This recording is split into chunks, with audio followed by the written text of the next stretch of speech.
Pois é, gente, como eu já havia combinado com muita gente que estava esperando, nós hoje estreamos um novo quadro aqui no nosso vlog Lennon Portes 3, que é o quadro Interação. Rapidamente, para quem está assistindo pela primeira vez e ainda não sabe como funciona, o quadro Interação, a gente vai estar trazendo para vocês aqui assuntos importantes aí em várias áreas. Hoje nós estamos aqui no escritório Cunha Empresas, Advogados e Consultores, que fica aqui perto da van, tá? Para quem é de Joinville, para quem não é de Joinville, mas esse assunto vai ser cabível aí para a galera do Brasil inteiro, tá bom? Antes da gente começar com as perguntas aqui, tem até algumas perguntas que são exatamente aquelas que deixaram para a gente no inbox.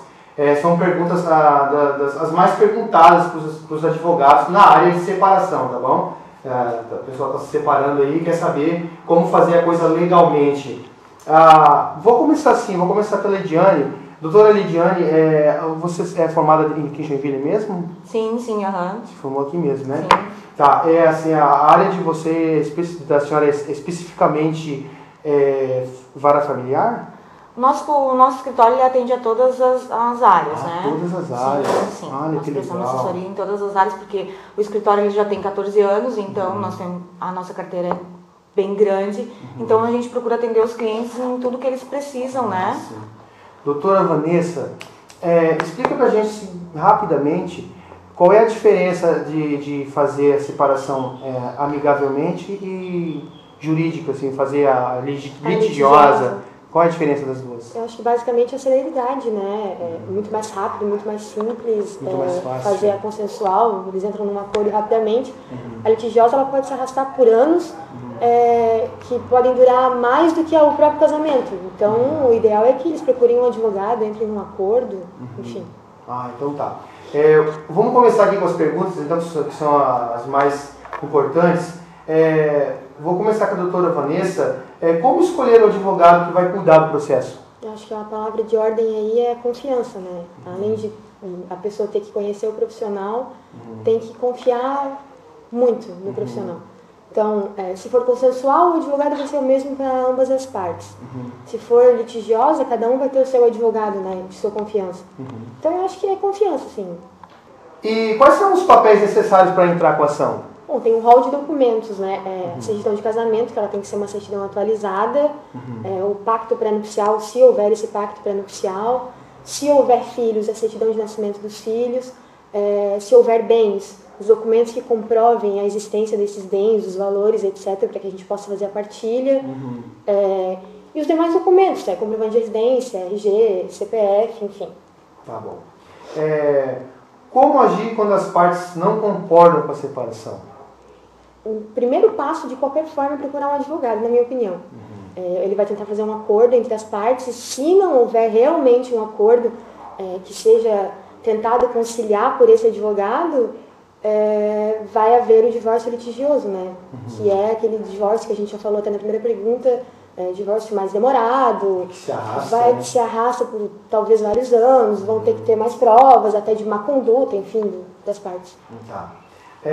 O que fazer quando um dos dois não concorda com o rompimento? Basicamente o que eu disse na outra pergunta agora, né? Procurar um advogado, se não houver acordo, apresentar os fatos, as provas, cada um que seu advogado ou juiz, daí o juiz que vai analisando todas as provas, todos os documentos, e vai dar uma decisão acertada. Infelizmente é o que mais acontece, né?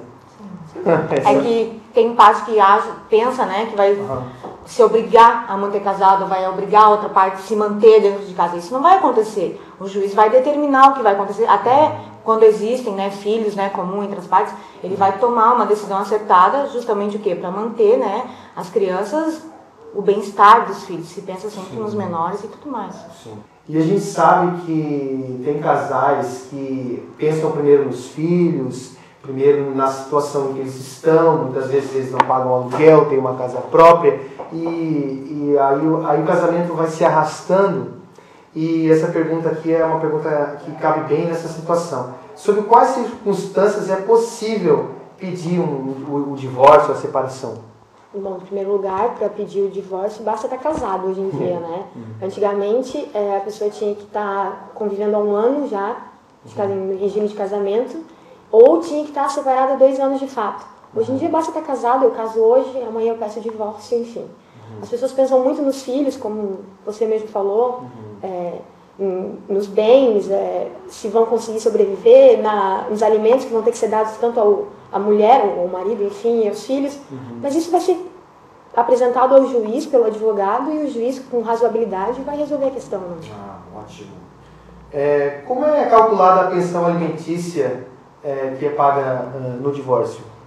A pensão alimentícia, hoje em dia, que são os alimentos, na realidade, existe o que os juízes chamam, o que a gente chama de binômio necessidade e possibilidade. É sempre analisado a necessidade do alimentado com a possibilidade do alimentante. Quem paga e quem recebe. Quem paga e quem recebe. O valor que a pessoa que vai pagar recebe por mês, para ser descontado uma porcentagem, e a necessidade de quem vai receber. Seja um menor que está em escola, precisa de médico, etc. E também com base na vida que ele levava enquanto era casado. Por exemplo, ele dava escola particular para os filhos, o filho fazia futebol, etc. Tudo isso é apresentado para que se mantenha, né, uma linha, mesmo depois que o casal se separe. Que se espera uma estabilidade, mesmo depois da separação. Justamente, pelo menos algo... até porque o direito a ser preservado, nesse caso, quando a gente trata da criança, é o direito da criança. Então, assim, independente da separação dos pais, a criança ela tem que ser preservada da maneira que ela era no casamento. Né? Sim. Deixa eu só continuar ainda nessa questão. Quando se tem um filho que ele já passou ali dos 18 anos, pouca coisa. inclusive 18 ou 21 anos, que é a maioridade. É 18 anos, né? Muita gente fica batendo 18 anos, não, né? Não, mas assim, o filho fez 18 anos, mas ainda está na dependência de um dos cônjuges. No caso, aquele que ficou na casa. É que na verdade ele vai ter que comprovar, né, a dependência dele. Se ele estiver fazendo faculdade, ele precisa que o pai pague a faculdade.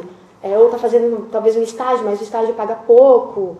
Enfim, tudo vai mesmo do que eu te falei, que é do binômio necessidade e possibilidade. Sim. Ele vai ter que comprovar a necessidade dele de continuar recebendo os alimentos daí, e a possibilidade do pai em continuar pagando os alimentos também, né? Porque é preciso esclarecer também outro ponto, que tem o acordo, né? Que vai até certa idade, mas aquilo não vai parar, estagnar. Fez 18, é automático. Tu vai ter que entrar com a ação. Só que fez para exonerar. Não, para exonerar. Tu vai ter que entrar com a ação para exonerar. Não vai ser automático. Não vai parar ali. Que tem pai que acha que vai parar, parou de pagar, chegou na idade estabelecida, né? Vai parar automaticamente. Não. Vai ter que entrar com uma ação, procurar o teu advogado, entrar com a ação, para poder parar de pagar. Não é automático. Até porque senão vai sofrer uma execução. Porque senão ele pode sofrer uma execução se ele parar automaticamente de pagar, e pode sofrer a execução e pode até ir preso e tudo mais. Nossa. Que antes eram só os 40 dias e hoje são 90 dias. Nossa. Então vamos ficar de olho nessa questão aí. Quem fica com o apartamento no caso de uma separação? Bom, aí a gente tem que lembrar dos 4 regimes que tem no Código Civil, que é o regime de casamento, né? Que são os regimes de casamento. Que é a separação total de bens, que independente do que foi havido antes ou depois do casamento, é separado totalmente. Tem a comunhão universal, que era antigamente mais utilizada, né, que hoje em dia é mais a comunhão parcial. A comunhão universal é tudo que foi havido antes e depois, é dos dois, então vai ser partilhado de forma igual. Sim. Tem a parcial, que é a mais utilizada hoje em dia, que é só o havido depois do casamento, que é partilhado de forma igual, que foi antes, é de cada um. E tem uma ainda que quase ninguém usa, mas que tem no Código Civil e pode ser utilizada, que é a participação dos aquestos. Digamos que eu e o meu marido compramos um apartamento. Eu dei 1/3 do valor do apartamento. Quando eu for me separar, esse 1/3, eu só vou ter direito a 1/3 do valor desse apartamento. Então, assim, é pouco utilizado, mas às vezes nem pode ser muito viável. Que a pessoa pensa, quer dizer, pensa não, era para ser para sempre, né? O para sempre era para ser para sempre. O problema é quando o para sempre não é mais para sempre. Aí a pessoa tem que ver mesmo uma questão legal e o melhor possível sempre pensar nos filhos, né, gente? A gente tem que pensar em que você trouxe alguém ao mundo, né? Seja você homem ou mulher, seja o pai ou a mãe, você trouxe alguém ao mundo e esse alguém ele vai depender de você, tanto legalmente, juridicamente, como emocionalmente também. Como é possível garantir a segurança nos bens da separação? Pô, esse aqui parece que o cara separou, vai ali e quebra tudo. É que, na verdade, assim, né, procurando um advogado se o divórcio for litigioso, ele vai ter que pedir para o advogado arrolar todos os bens, sejam veículos, imóveis, contas bancárias, inclusive, para que isso permaneça bloqueado até uma decisão final do juiz. Sim. Então, assim, não vai ter perigo nenhum de seu ex-marido, sua ex-mulher poder vender se o advogado tiver rolado. Inclusive, como eu falei, a conta bancária. Então, assim, é seu e é dele, só na decisão final do juiz, né, que durante todo o processo, às vezes por anos, como a gente falou, que vai ser decidido. Mais um motivo para tentar fazer a coisa amigável, né? Fazer a coisa, né, consensual. Como acontece a decisão sobre a guarda dos filhos do casal? Aí entra de novo a razoabilidade do juiz, né? Se o divórcio for consensual, as partes entram num acordo e já tem no Código Civil estabelecido que é de 15 em 15 dias, de dia dos pais com o pai, dia das mães com a mãe, Natal, enfim. Se for litigioso, o juiz ele vai analisar as condições psicológicas de cada um, quem que estava com os filhos antes. Normalmente eles escolhem a mãe, a não ser, assim, a mãe é a mais escolhida pelo filho ficar mais com a mãe, né? Subentende-se, né, que o filho fica mais com a mãe. Mas o juiz vai analisar tudo, se tem espaço para a criança conviver, se a mãe vai ter tempo de ficar com a criança, ou o pai, enfim. Se ela tem condições de prover o sustento da criança também. E se ele achar necessário, inclusive, ele pode pedir para assistência social ouvir a criança, passar um laudo psicológico, para que daí, de base desse laudo psicológico, ele analise por quem é melhor ficar, né? Sim, hoje a criança é ouvida a partir de quantos anos? Ela já pode ser ouvida assim? 12 anos. Acho que 12 anos. 12 anos, tá. Como fica o sobrenome do cônjuge depois da separação? Essa aqui é clássica. É que depende, né? A mulher pode tirar, ela pode pedir para tirar. Se ela não quiser tirar e for um divórcio litigioso, ele pode dizer que ele quer que ela retire o nome. Aí ela vai ter que, se ela não quiser retirar realmente, ela vai ter que comprovar o porquê que ela não quer retirar. Tem até um caso que passou recentemente, que ela não quis retirar, não posso citar aqui, mas enfim, ela não quis retirar o sobrenome porque era o sobrenome profissional dela. Era conhecida na mídia como aquele sobrenome. E ele queria que ela tirasse, mas ela conseguiu em juízo não retirar, porque ela perderia cliente, enfim, né? Poderia toda a mídia dela. Com certeza, daí tem que comprovar, daí tem que comprovar, né, no que vai afetar se retirar. Como funciona a separação de casais que não formalizam a união? Isso aqui, vamos falar de novo, porque até já tocamos nesse assunto no início. Como funciona quando eles não são casados no papel? Subentende-se hoje em dia que 6 meses depois de casar, de juntos, na realidade, a união estável. Então, assim, ainda que não formalizada, a união estável ela pode ser reconhecida através de testemunha, tudo, né? Então, e subentende-se que na união estável, o regime já vai ser o regime de comunhão parcial. Ou seja, depois dos 6 meses, você já tem direitos como se fosse casado. Aí é entrado com uma ação de dissolução de união de fato, na realidade. Tá. Em média, em quanto tempo um divórcio é oficializado pela justiça? Tem uma média? O divórcio oficializado que está legalmente divorciado. Quanto tempo leva esse processo? A gente interpõe a ação, né, com todos os documentos e tudo mais. Se está tudo certinho, a gente tem em média assim, que 1 mês e meio o juiz homologue, né, se firma reconhecida na inicial e tudo mais. Não com menores, mas está tudo certinho, 1 mês e meio a gente tem, como aqui em Joinville a gente tem 3 varas, decorrendo tudo certinho, 1 mês e meio a gente até consegue já chegar na sentença com isso homologado. Daí depende, se não juntou algum documento, se teve que ter alguma audiência, daí pode demorar mais. Esses processos longos aí, vocês que trabalham diretamente nisso, acontece para o casal depois resolver fazer uma coisa consensual devido à demora, gastos e tudo mais? O processo, se interpõe um processo, se ele é litigioso, ele pode sim virar um processo consensual, a qualquer momento. A qualquer momento. A qualquer momento. Não tem seria o lógico, né, para quem está se nada arrastando aí. Muitas vezes aí já restabeleceu uma outra família, continuar a família, sim. Então isso já começa a influenciar, atrapalhar, né? Eu acho que o mais importante aqui é sempre o bom senso. Quem me acompanha no Facebook aí sabe que eu sempre estou postando lá, uns posts lá, gente, bom senso, é tão difícil hoje em dia o tal do bom senso, né? Sempre ajuda. Esquecer, mas sempre ajuda o bom senso. Gente, a gente tem muitas perguntas aqui, talvez se vocês pedirem a gente retorne aqui para fazer muito mais perguntas. Mas eu quero só, antes da gente finalizar, que vocês falem como funciona, para o primeiro, que nem eu, quero deixar bem claro aqui que a doutora Lidiane, além de ser minha amiga, é a minha advogada. Assim, eu quero puxar um pouquinho a farinha aqui para elas, que eu me sinto muito bem tendo elas aqui como minhas advogadas. Como funciona? Eu quero pegar o meu primeiro advogado, seja para a vara familiar ou para qualquer outra vara.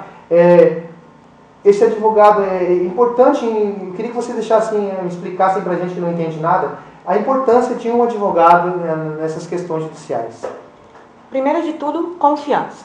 Sim. Né? E o advogado ele tem que ser claro com o cliente, né? Ele tem que ser direto, ele tem que ter uma linguagem simples para o cliente entender o que precisa. O cliente também tem que saber que o cliente ele tem que cooperar com o advogado, sim, trazer a documentação necessária. Sim. Ele é o principal para o advogado, porque só ele que pode trazer a prova. Ele tem que esclarecer para o advogado realmente a situação dele. Ele jogar tem que, limpo, sim, falar a verdade, realmente o que ele faz, principalmente.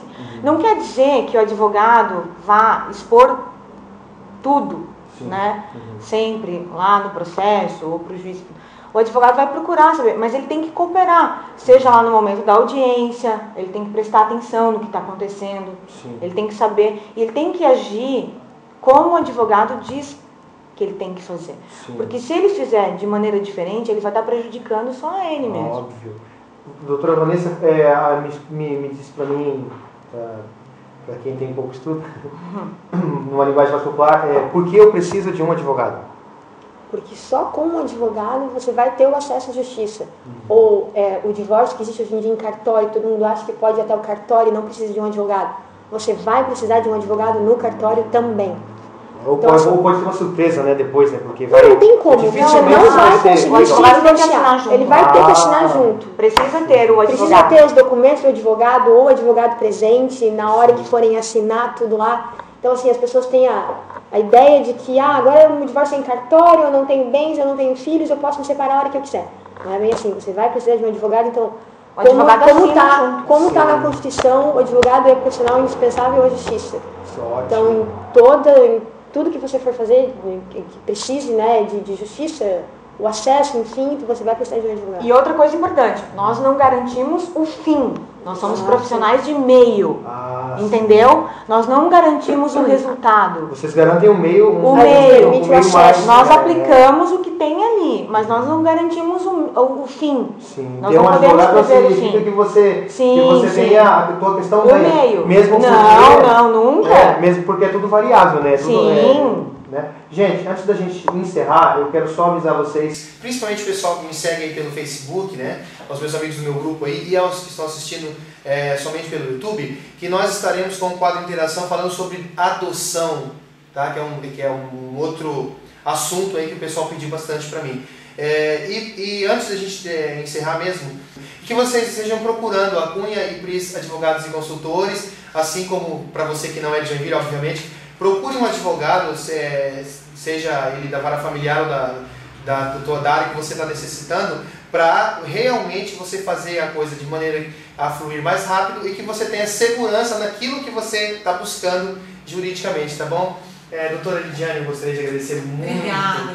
A doutora Vanessa pela disposição. A gente ligou para eles, aí foi rápido e a gente fez o quadro, tá bom? Até o próximo vídeo, vou estar pedindo aí para vocês estarem curtindo o vídeo, compartilhando esse vídeo, passa lá para tua amiga, para tua vizinha, para o teu amigo lá que está em dúvida se procurar um advogado, e para você também que está se separando aí e está se vendo sozinho, o advogado também serve como conselheiro no meu caso aqui. Então, gente, é muito importante vocês terem aí um advogado à disposição, tá bom? Tchau, até o próximo vídeo. Caian, solta a vinheta aí.